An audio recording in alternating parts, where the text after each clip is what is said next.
Every adventure has its twists and turns, and our day trip to Taichung was no different. From fields of flowers to biglaang bagyo, this is a day filled with blooms, sweetness, and well, a few letdowns. Halika na! Napakaganda ng transportation system ng Taiwan, kaya napakadaling mag-travel. Na all, ano na, Philippines, baka naman. So, DIY namin from Taipei to Taichung yung day tour namin. And this is how it went. From Taipei main station, sakay kayo ng local train directly to Taichung, na abot sa 2 hours ang biyahe or lagpas pa. Pwede rin kayo mag-bullet train kung nagmamadali at kulang na kayo sa time, pero syempre, doble ang price nun.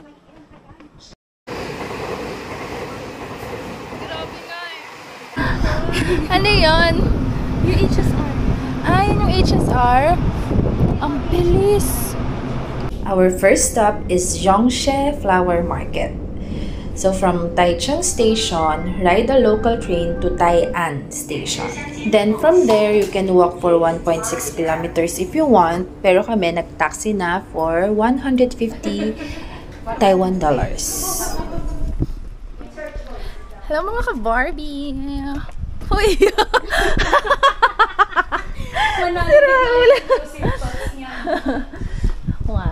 So we're here at Tai'an Station. Punta kami ng Zhongshe Flower Market para mag-inarte. Yan. Zhongshe Flower Market is a picture-perfect, very Instagrammable place.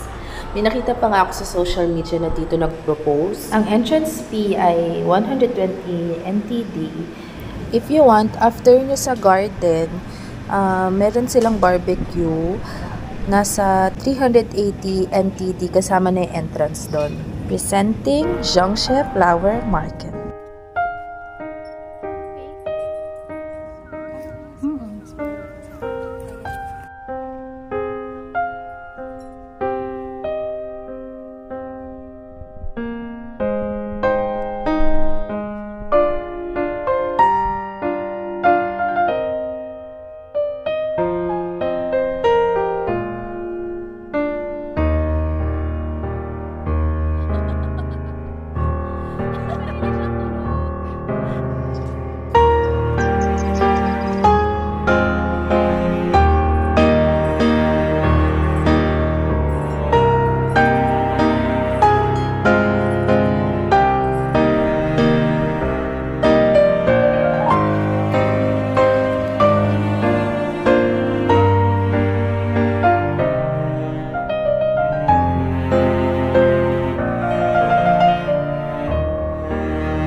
Hello mga ka-Barbie! We're here at Zhongshe Flower Market. Ayan.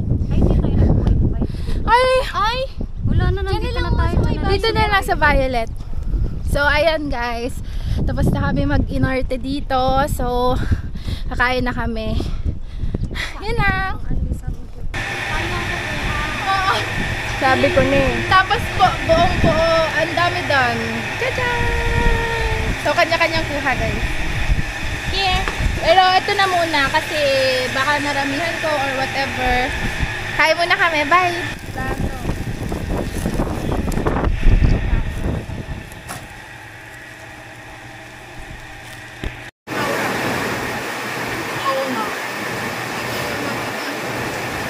Kanina pa. Papa, may fish ito. Mabubuhay kayo sa Taiwan. Hindi kayo puro udon.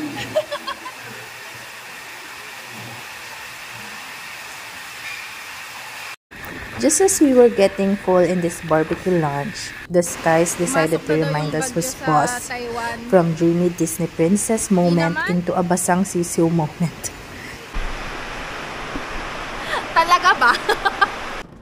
Next one on the list was supposed to be Rainbow Village, but time and the rain had other plans. Pero okay lang, at least may babalikan pa ako sa Taichung. Yee! Then came Miyahara, the land of Instagram-worthy ice cream.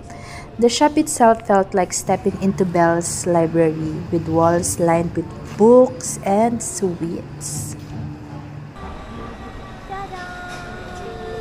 Wala yung strawberry. Sold out. Sold out siya. Ayan yung nandun sa Teke lang ba yun? Hindi siguro strawberry.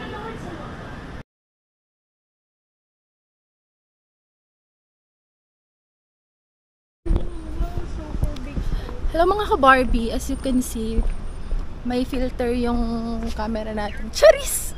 Hindi ma-orange talaga dito sa Taichung. Ewan namin kung bakit. Parang may sariling filter. Tapos mga ka-Barbie, alas 6 pa lang ha, alas 6 pa lang. Tignan nyo, sarado. Wala nang katao-tao, girl. Asan ang tao yan? Wala nang katao-tao.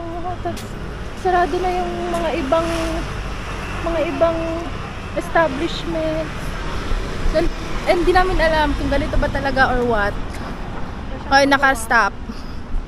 Pero, ayan, ma-orange. Baka dahil naman sunset lang. Baka pala decision lang tayo.